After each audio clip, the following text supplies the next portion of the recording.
Salut! Aujourd'hui, nous allons nous rappeler de la simplification des fractions. Faites bien attention. Regardons cette figure. Nous voyons des cercles partagés de façon différente. Le premier cercle, par exemple, est divisé en 3 parties. Le deuxième cercle est divisé en 6 parties. Maintenant, dans chaque cercle, nous voyons une partie qui est colorée. Si on écrit les fractions qui représentent la partie colorée de chaque cercle, on obtient 1 sur 3 pour le premier cercle. Qui sait pourquoi? Oui, car nous avons 3 parties et une partie colorée. Prenons le cercle ayant une partie orange. Il y a 15 parties. Vous pouvez les compter, dont 5 sont colorées. Donc, c'est 5 sur 15. Maintenant, que remarquons-nous? Toutes ces fractions sont égales car elles représentent la même partie colorée. Donc, dans tous ces cercles, nous avons la même partie colorée. Prenons 1 sur 3 par exemple. Je peux multiplier le numérateur et le dénominateur par 2 pour obtenir 2 sur 6. Ou bien, je peux prendre 3 sur 9 et diviser le numérateur et le dénominateur par 3 pour obtenir 1 sur 3.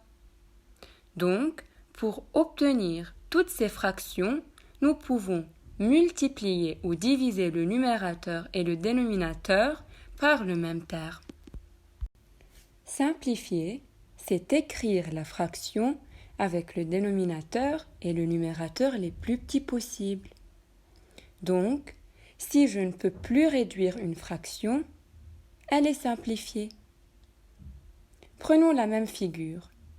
1 sur 3 est la fraction qui est la plus simplifiée car il n'y a plus de termes communs au dénominateur et numérateur. Si je prends 4 sur 12, je peux diviser le numérateur et le dénominateur par 4 pour obtenir 1 sur 3. Donc, 4 sur 12 n'est pas la fraction la plus simplifiée.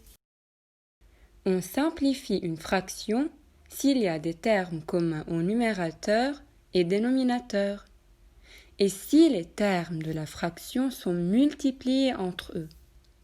Donc, même si j'ai un même terme dans le numérateur et le dénominateur, mais si les termes sont séparés par plus ou moins, je ne peux plus simplifier. Les termes doivent être alors multipliés. Prenons un exemple.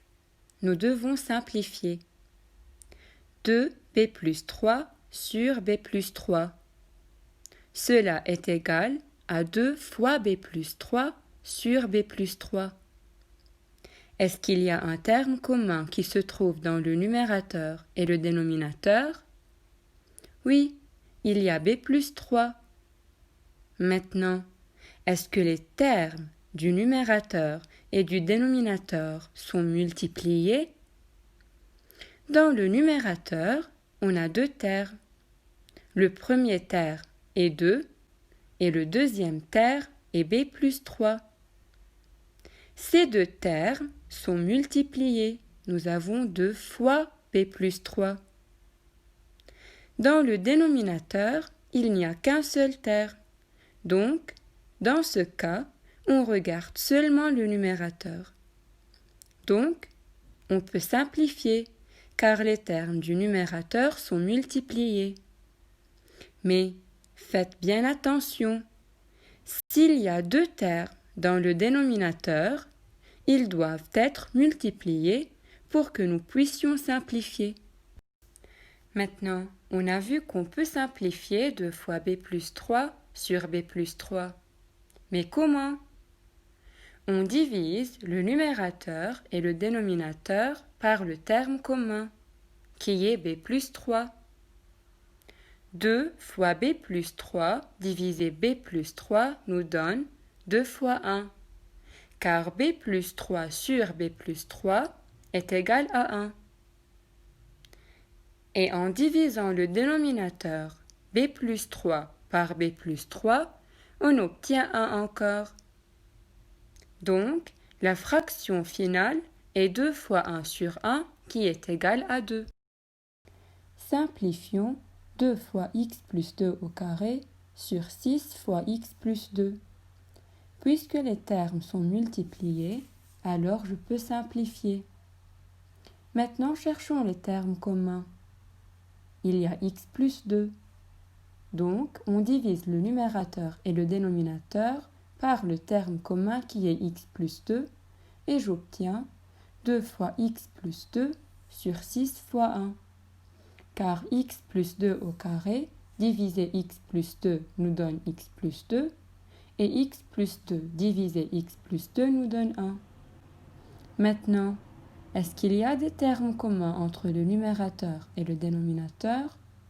Oui, car si je divise le numérateur et le dénominateur par 2, nous allons obtenir x plus 2 sur 3. C'est tout pour aujourd'hui. Je vais vous envoyer l'application. Mais avant de la faire, comprenez bien la leçon et posez toutes vos questions avant de résoudre. D'accord? À bientôt!